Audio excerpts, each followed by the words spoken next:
Hi, everyone. Welcome to Soulprint. Thank you so much for being here. As you can see, Marcus is here. I'm really, really excited. We had this scheduled last week, and we just got like derailed by like a hurricane, and we had to reschedule. I am delighted that he is fine. His people, his land, whatever. He's all good, but he has been sort of filling me in on some of the incredible the destruction that happened down there. So, Marcus, for those of you who may be new or haven't seen Marcus before, he's sort of my guy on the ground, right? Because I consider Georgia a bit of a bellwether state for me because it was so instrumental in sort of, I mean, not only with the two Democratic senators, but Georgia also, I think, took Biden over the line too. And so it's always curious to me to find out what's happening in Georgia and, kind of what the politics are. He is in Bullock County, if I got that straight. And so he's very knowledgeable about that area, but he certainly has some wisdom about, what goes on in the state. So this is where I want to start, Marcus. You sent me a letter or an email the other day and said that you can't find any Trump signs. And there's just like none of them. And I had mentioned that on one of my videos. And then in the comments section, I don't know if you saw it, but there was a whole bunch of people from all of the different places saying, I can't find any either, or they're really limited. What's going on there? Has that changed? Is that sort of giving anybody a clue about the mood or? Well, I could tell you a few new ones have popped up since the hurricane, but not many. Um, what I'm sensing, I just got done watching a podcast talking about how little interest the Trump campaign has in any sort of get out the vote or ground game. They've invested zero money into that. And of course, things like signs and stuff like that would be part of that kind of thing. So they apparently just have not had not invested any money in it. What is interesting though is that some of the bigger signs, some of the big displays with the Trump sign, that were put out by the Bullitt County Republicans, with the Trump's flags from the billboard sides stuff. Some of those disappeared shortly after the Trump debate and got replaced with large signs of local candidates. And I can't help but think that would have been a decision made by the local Republican Party, which is very MAGA, but very focused on local issues, particularly and on a very anti-growth, anti-business focus on trying to undermine the factories that have been invited into the state by Brian Kemp. And so you look at the politics of for instance, one of the things that Trump talked about in the debate and has been featured in his campaign is, talking about how he wants to grow manufacturing jobs. And even though under Biden and with Kemp, Georgia's getting bowled over with more manufacturing plants than we have people to put in them to work. Yeah, I And remember. Sorry, I don't mean to interrupt, but I remember the last video we were talking about how the plants are there, but they don't have the infrastructure is going to become a no real infrastructure. problem, right? Because you don't Right. have the infrastructure to support the people that are going to come in to work in the plant. Exactly right. And now throw on top of that a hurricane. uh, the, Goodness. uh, the the crazy about it though is that the local Republicans are trying to shoo those jobs away. They're campaigning again. We don't want construction jobs. So it's a really odd. it's a really odd. You got the National Party, the presidential campaign, saying, industrial jobs, and the local party is, no, we don't want these kind of jobs. We want these plants to go away. So, I mean, that's just it is what it is. What is their logic? Like, where's that coming from? It's NIMBY. It's they don't what they don't want is a bunch of people from outside the deep South moving in and changing the culture and making a rural county into a suburban county. I keep telling them that you if you make it so that people can't if you can't build a house in a quiet neighborhood in the county, then what will happen is that Statesboro, the principal city, which is where am right now, will become a city of mid-rise and high-rise apartments. Will become a county of renters, and the county will become very progressive, way more progressive than it would if you let suburbanites come in who will be much more likely to vote Republican. I've said that to these people, saying, "Hey, you want to do that? You want to turn Bullitt County into a Democratic city? I mean, just keep doing what you're doing." Yeah, feel free. It's interesting because it's as if you sort of post the Trump debate. It sort of, from what you're saying, it feels like what has happened is local politicians are shifting their attention. I want to almost just say to down ballot, so that if Trump doesn't win, or of course he's not gonna, but then they have at least some numbers in not only local politics but federal also. And also I think the local party here is just an all-out rebellion against all things the rest of the Republican Party. I mean they definitely they definitely are blaming Brian Kemp for all their problems. And you go where they're campaigning and you see their little booth, and you won't see a Trump sign. The colors are now yellow instead of red and blue or any of that. It's just they're focused on their big campaign focus right now is trying to stop water wells from being drilled that will supply water to the Hyundai plant, and that's their big campaign issue of the year. And nothing that has anything to do with Donald Trump or the Republicans at the federal level. Nothing. So it's as if that election is not even on the radar screen. So so now I think my expectation is that is kind of unique to Bullitt County because of what's happening. But I would be one, like for instance, Marjorie Taylor Greene, who's not usually a voice of sanity. A few weeks ago,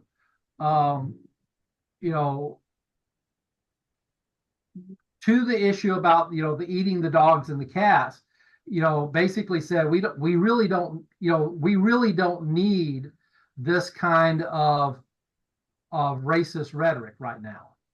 And and of course a lot of people were speculating, well, this is all about Lori Loomer. And I'm sitting there going, well, if MTG is seeing some of the same stuff that I'm seeing down here in Bullitt County, and she's on the other end of the state. I'm on the southeast end of the state. She's on the northwest end of the state. So we're opposite ends. Yeah. But if she's seeing some of the same stuff I'm seeing, she may be worried. she may not be feeling all that. She may be realizing that this is not playing well in Georgia. Now, and just in case anyone gets the notion that she has somehow or another become sane, her latest thing is saying that the Democrats are controlling the weather, and that the Democrats, the government, somehow brought this hurricane to hit Georgia. It's like, Uh, I was just watching on the same podcast that was talking about the other stuff. They were saying, you know, one thing about the big difference between Marjorie Taylor Greene and Vance is that Vance knows better. Uh, you know, Vance knows better. You know, when he does the debate, he can make himself sound sane. He knows that all this stuff is just crap. They go, MTG is just she just is who she is. She Yeah. believes the stuff. She has drunk the Kool-Aid, and she probably really does believe that the government is somehow or another made this hurricane take the path that it took. Yeah, right. And let's direct the hurricane to take out Asheville, but like a really democratic city, right? Let's Yeah, flatten that. That is makes perfect sense that the Democrats would do that, right? It's a concern because we were just talking before we started this that there is it Asheville? Have I got it right? Asheville, yes. Yeah. So this is a Democratic sort of, stronghold maybe or a center. It is apparently just flattened. So Latin. there's, one wonders how that's going to come back together. One's wondering about voting, Yep. if they can pull it together in 30 days to kind of get these people in a place where they can vote. Um, Yeah. so, Yep. I mean, it's true that the Republicans truly do sound more and more insane as the days go on. And the more that they're trying to fall in line with the nonsense coming out of the Trump campaign, it's even more pathetic to listen to them. Now, on the upside, um, two things. One, the 6-week abortion ban was struck down um, just like in the last week or two. Yeah. And so, effective immediately, that ban had ceased to exist, and whatever normal uh, services or availability should have kicked back into place. Now, we know that this is ultimately it's going to go up the chain of courts, and at some point it's going to get to the Supreme Court. And I guess by then, one only wonders, um, I guess, what the makeup of the Supreme Court ends up being in terms of how that ends up getting handled. So that's a piece of good news coming out of Georgia. But the other really, really good news is that this group, and I'm sorry because I can never remember what this group is called, but this grouping of people that have come together, and they've created all of these new kind of rules and regulations about counting the ballots, and people are very, very concerned about them trying to delay the certification. I'm going to let you share with everybody the really good news about that. Yeah. Well, I mean, I'm just going to back up a little bit about the abortion ban. Um, that one actually will not go to the U.S. Supreme Court. It will go to the Georgia Supreme Court because it's about interpreting the Georgia Constitution, and it's not the U.S. Supreme Court's job to interpret Georgia's Constitution. That's a state matter. So what is the makeup of the Georgia Supreme Court? Oh, they're all Republic. They're all elected Republicans. Okay, So I okay. mean, it's an elected office in Georgia, and every one of them are Republicans. So there's no mystery about how they're going to rule. It's just what kind of what will the actual what will be the excuse? That's the only question. But what they actually do that's not a question. Uh, the uh, the the uh, the um, Now, as for the election stuff, now that will ultimately go to the U.S. Supreme Court. And but the good news is that the same judge that made that abortion call is the judge McCaffrey, is the one that's also dealing with this other. And so, he's a friendly judge. Um, Now once again, he won't be the last say on it. But what he has done has gotten the Georgia Republicans he has gotten to Georgia Republicans to agree in the filing that all votes have to be certified. All the counties have to certify their votes in time. Georgia has to certify its votes in time for January 6th. That is a federal matter, and therefore it is not something, and that there's nothing in Georgia law that allows for any funny business with that. So that's Sure. so So that's then is the concern that they may attempt to sort of discount votes? Or is that sort of, I think the concern is that you have a close election, and then if you can get a state to not get its act together and get a certification before the House of Representatives, and then you don't have in Harris or Trump falls short of the 270 electoral votes that are certified, then it automatically it goes to the House of Representatives. And then the thing is, the makeup of the House of Representatives, each state delegation gets one vote. Well, there are, that's been a long time since a majority of states have had a majority of Democratic delegations. So that would automatically give it to Trump. If it goes to the House of Representatives, Trump is going to be elected president by the House of Representatives. And so all they have to do is, and this is totally Trump's playbook, is to make it so that the House, that a state does not get the votes certified in time for them to be for them to go to the Congress, and then force a situation where, in order that the House of Representatives elects the government, elects the president, because there aren't enough electoral votes to decide it. so I can tell everybody that, as near as I can figure out energetically, that this is actually not going to be as close a race as sort of is being forecasted. And I don't think that there's going to be any question about the electoral vote. It is not going to, the number isn't going to be anywhere near 270. It's going to be somewhere in the 300s for the winner.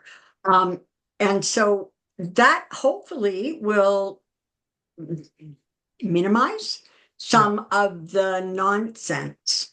And I'm actually very hopeful that the vote in Georgia isn't going to be as close. I'm hoping this lack of Republican signs we're seeing is just that there isn't a whole lot of energy among Republicans right now, especially since you have a Republican Party, at least in one key county, that's just completely in rebellion against the rest. I mean, I don't know what they're doing, but Edie, I want to show you. I was just listening to a podcast. I got some interesting numbers, and this is just the most recent numbers of voter registrations in Georgia. Okay. And this should give you some encouragement. Okay, so since Kamala Harris became the nominee, there have been 129,000 new registered voters in Georgia. 51,000 of them registered as Democrats. 13,000 of them are 13,000 registered as Republicans, and 34,000 registered as independents. So 51,000 new registered Democrats versus 13,000 new registered Republicans. So I mean, understand that that um, Biden defeated Trump by 11,000 votes. Yeah.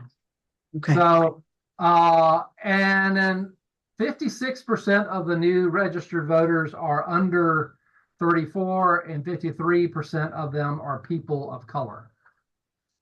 So I think if you look at that, unless something just happens that really upsets the apple cart, I think Georgia is probably in pretty good shape. I mean, I could be proven wrong, but I just get the sense that Georgia's not going to be as close as people think. Yeah, you know what? And I don't disagree. And I think the other one that's actually really in play is also Florida. Right. Because, and you know, I mean, that's like hard for some people to sort of recognize, but between the mess that Trump has made and DeSantis, I just think people are like done. And that village with all of the retired people who are now totally for Kamala, I mean, that says a lot about the energy shift that has taken place there. So it's nice to see that some of these states that were really considered like red and solid are starting to go like purple and blue because the way the Republicans are conducting themselves and are handling things, they are losing support because everything they do is either beyond the pale or a bridge too far, right? I mean, they just don't seem to be able to figure out how to behave like responsible, you know, human beings. I mean, the whole cat and dog thing is a really, really good example of that. I mean, you have to wonder how many people, especially when it was corrected, you know, Yeah. and they insist that they're right, and you know what they're saying is correct, and all of the trouble it has caused for those people in Springfield. At some point, you have to think just the average person is going, you know what, like enough, like too much, and Yeah. I think that that's going to have an impact too. Yeah. And one of the things I keep telling people, the more you talk about, I mean, you talk about the racism and all that, but okay, so um, way I keep saying is the more you talk about cats and dogs, the more Republicans talk about cats and dogs in Ohio, the more likely they are to lose down ballot votes in Georgia, because you aren't talking about issues, you know, okay, why do cats and dogs in Ohio matter to people in Georgia? I mean, that's just the, and I just don't think that's a winning. I mean, even apart from the blatant racism and xenophobia, it's just not it's not an issue that sane people that it's just not, what does that have to do with me? I mean, when you come down to it, the people in Georgia is going, well, what does that got to do with me? I don't have you know Well, my, yeah, and you got enough trouble in Georgia with Republicans trying to push new business out of the state. So, right. you know, Yeah. and that Oh, seems a much bigger concern somehow. yeah. And not having infrastructure to deal with it, and then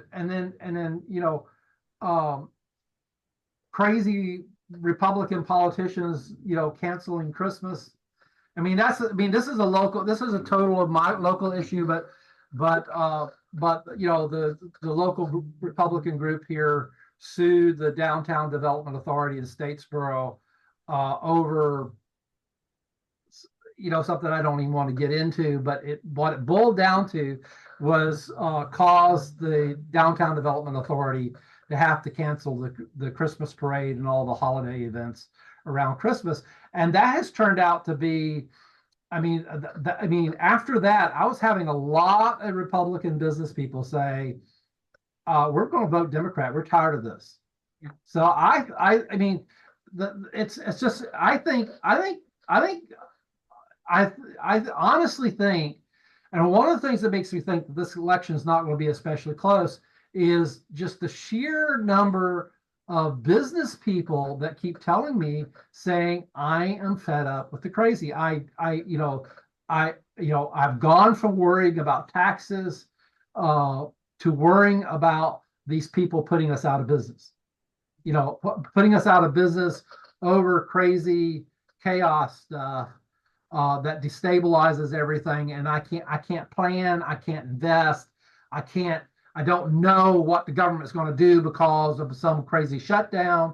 I really, you know um, some time ago, they were reporting that even though there are a lot of billionaires who are happy to invest in Trump, a lot of the corporations are actually siding with Harris because of the store, because it's just, these Republicans have become agents of chaos.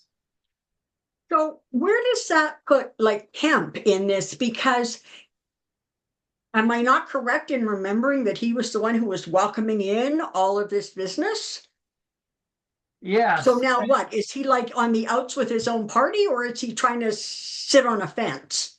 I think I think he's trying to sit on the fence, and right now everybody's mad at him. I mean, literally. I mean, uh, the MAGA crazy people are mad at him because he invited all these businesses. The business community is mad at him because he isn't providing the infrastructure and the things that they need to make this all happy. The counties are mad at him because he left them holding a bag because they aren't getting the money they need to build roads and other infrastructure stuff. So I mean, there's a lot right now. There is a lot of unhappiness, general three-way civil war unhappiness in the Republican Party, especially in this part of Georgia. But my understanding is there's pretty much a civil war all over Georgia, and there's just a lot of chaos on the Republican side, on the ground, and the Democrats in Georgia are united and excited. And that's another thing that makes me think the Democrats are going to win this election is that there's still a lot of state level and local level issues that have Republicans very divided here. Well, while that's not great news for, I guess, Georgia, it's kind of good news for the election because it seems to be swinging in a way that, and this is the thing. I mean,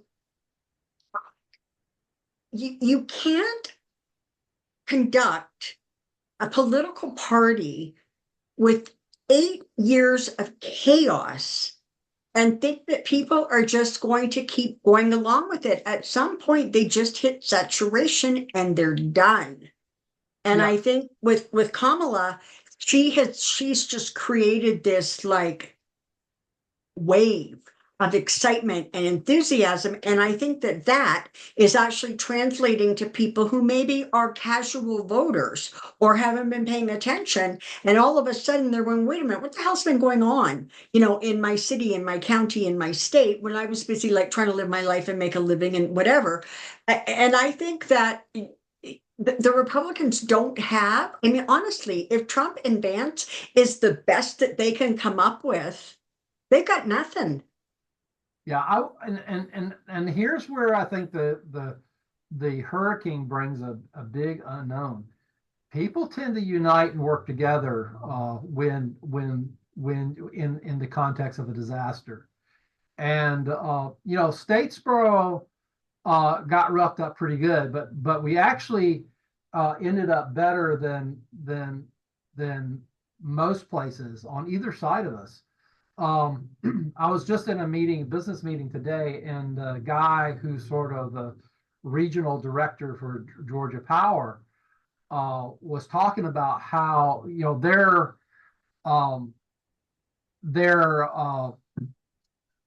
operations center for the southeastern half of Georgia's in Statesboro. The reason it's in Statesboro and I think we've discussed this before on your program, that Statesboro is just in a geographically good space.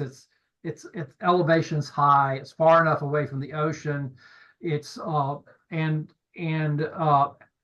but the thing is, during this hurricane, the their logistics system, or their control center in Statesboro,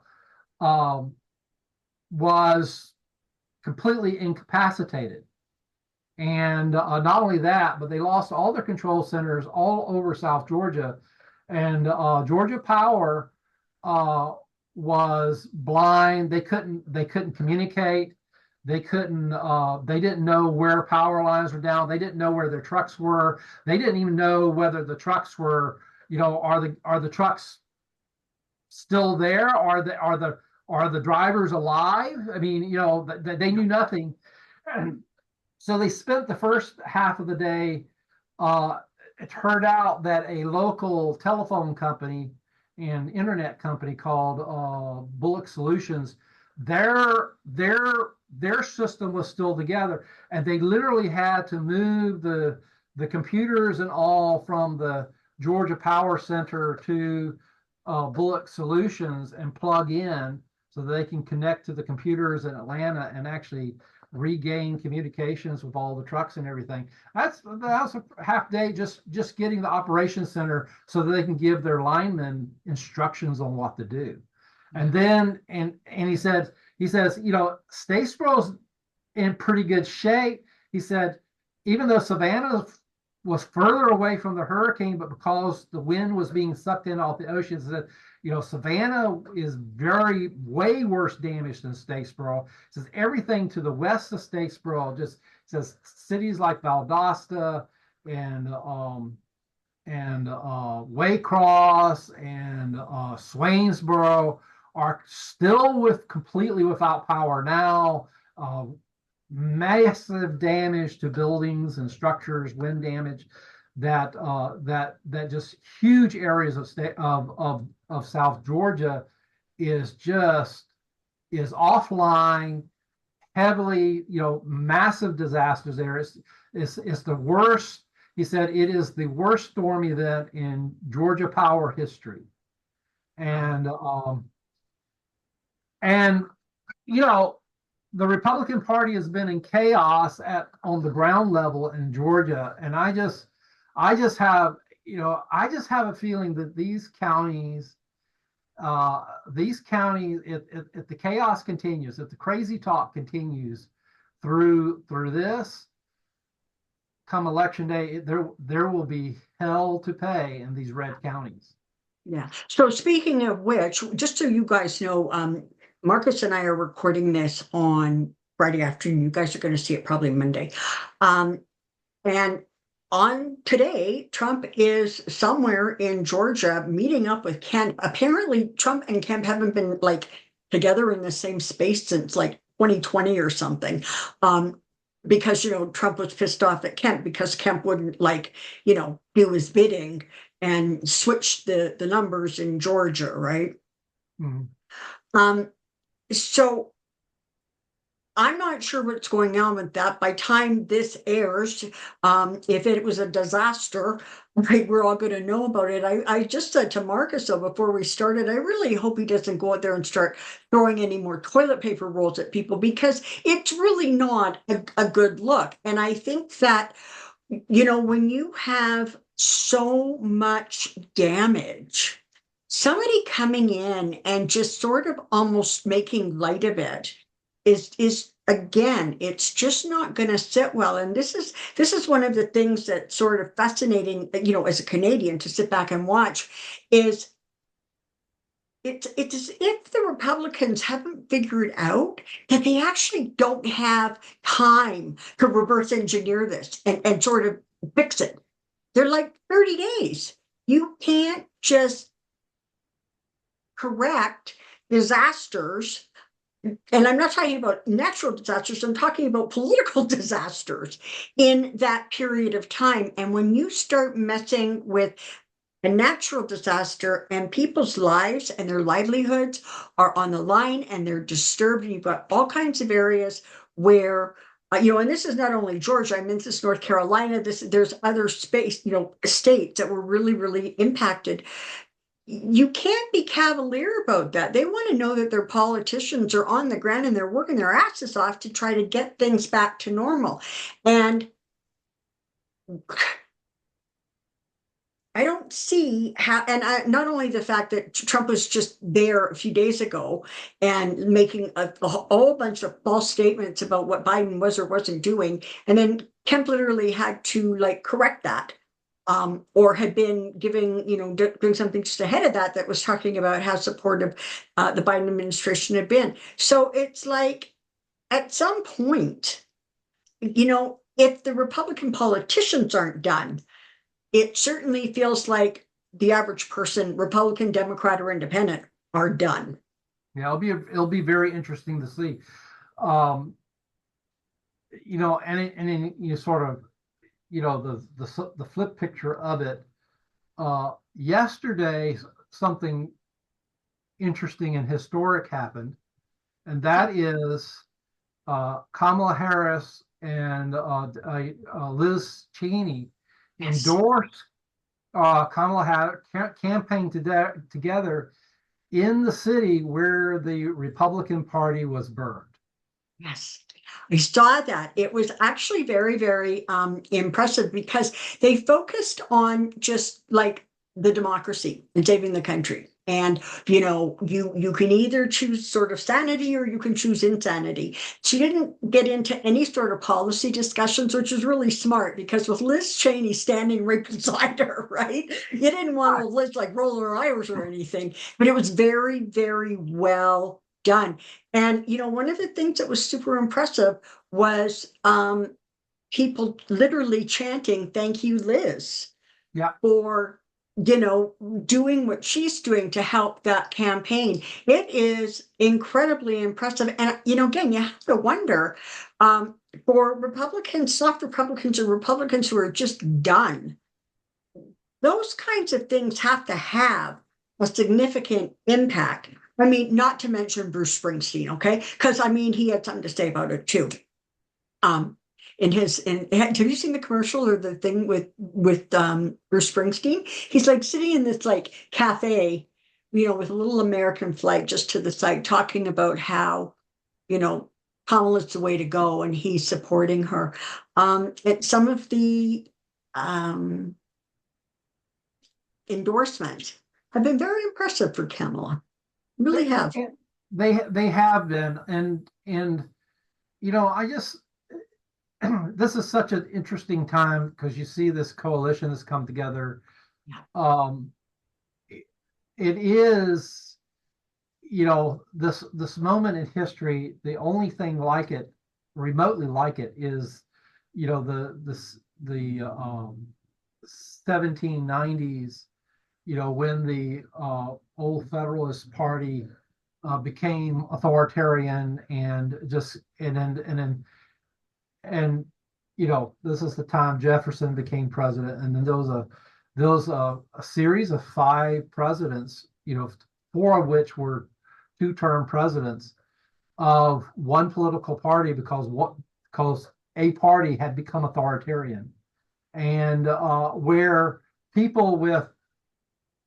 all the debates that mattered happened within the party, and that seems to be what we are, where we are going, where people, the Democratic Party is becoming this very interesting coalition of what used to be conservative and progressive positions saying, what, we can set a lot of these issues aside for now and simply say, we support democracy. We support a democratic Republican government built around the Constitution, and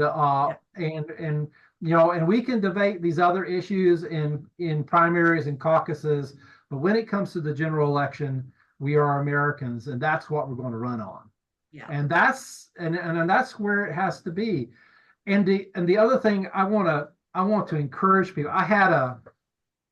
There was a person, every now and then you'll read things on Facebook and stuff, and you know, there's some people, uh um you know, someone, you know, one of the Facebook memes I saw, and I've kind of reacted negatively to it every time I see it, is you know, the one about, you know, red states all of a sudden, you know, that are against government handouts and stuff, except when a hurricane hits, then they, you know, they become the beggars.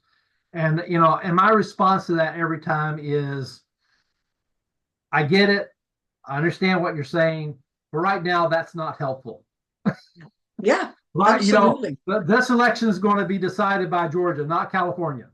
Yes. And Yeah. and we're fighting for every vote. And you know, speaking as a person who professionally works in the area of advocacy, you know, I care about the next election, and I care about the next policy win. You know, sour grapes, hurt feelings, uh, uh, uh, animosity, grudges about past bygone, you know, past things, you know, all of that is at best a distraction, and at Yes. worst, it just brings down your vibrations and just makes you unwinsome. Yes. And if you want to win people to your side, you know, the next policy debate usually depends on winning someone to your side who wasn't on your side last time. And Exactly. then, you Exactly. know, and whatever you might think about the people like Cheney's or Adam Kinzinger and those guys, you know, today they are our friends.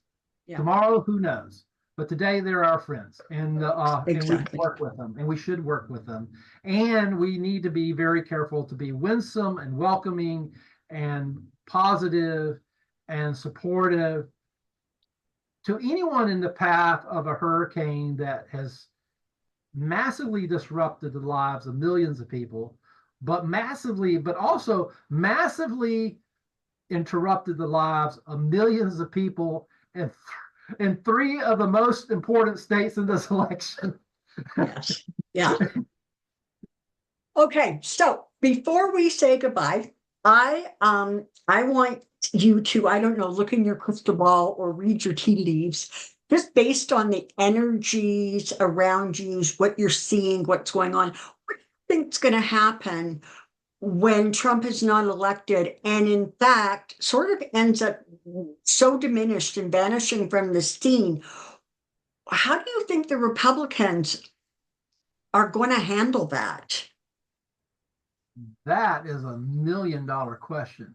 I know, that's why I asked you. I mean, they're already in a three-way civil war in Georgia. Um, I, you know, that's a $1 million question. They run the risk of, I mean, you got these local people, and I don't think they're just here. I think they're in other places as well that are very anti-growth. They're really they really want to see Georgia be the old South, the old agrarian South.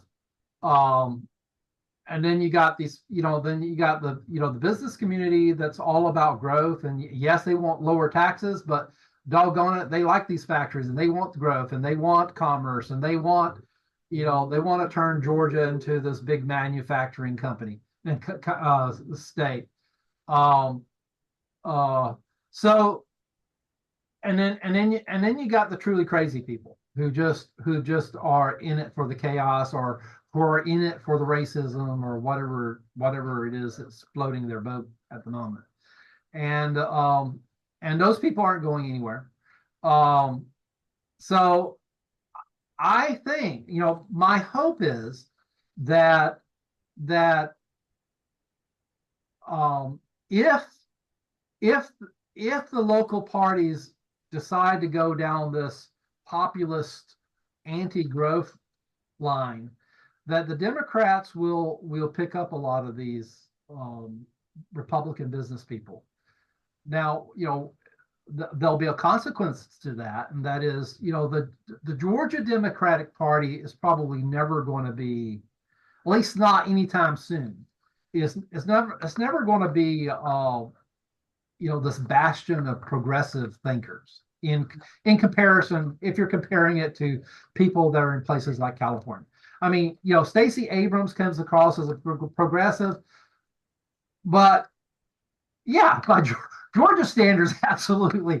But when you get underneath the hood and you hit the practical Stacey Abrams, she's a lot like Kamala. She's pretty moderate on a lot of those kind of issues that we're on a lot of issues, and she's pro growth. I mean, she's not a she so I think the Democrat. I mean, I think the Georgia is, I think, moving in the direction of becoming a blue state. All this industrial growth is going to help it, but also just the crazy of the Republican Party, and this, that they are divided and they're fighting amongst themselves. And my hunch is that the infighting is going to increase. The question is, can the corporations, sort of the your neoconservative Reagan types, can they regain control? And if the answer is no, then I think what will happen is that younger business oriented Republicans are going to filter into the Democratic Party, and over time the Republican Party will just become too radical to be politically consequential, and eventually it will become the third party, and the Democratic Party will split into two parties, and it'll be as 1890s revisited.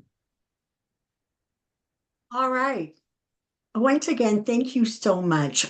For those of you who have questions or comments, Marcus does actually a really good job of going through the comment section and answering your questions or concerns. So if you have something that's directed specifically for Marcus, feel free to do that. He's incredibly generous with his time, and he will kind of try to answer you.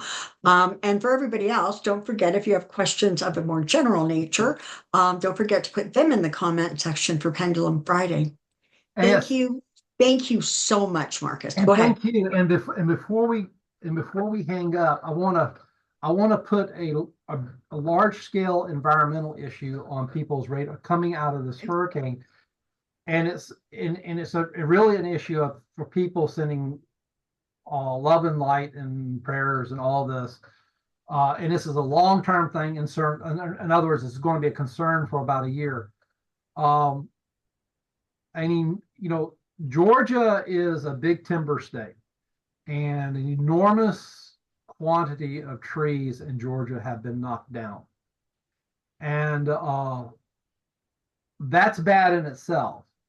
I mean, and when I say enormous numbers, I'm talking about hundreds of square miles of trees.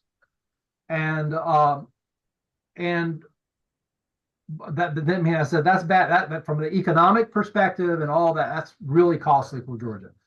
But here's the real concern. We're in a La Nina weather cycle, which is why we got this big hurricane.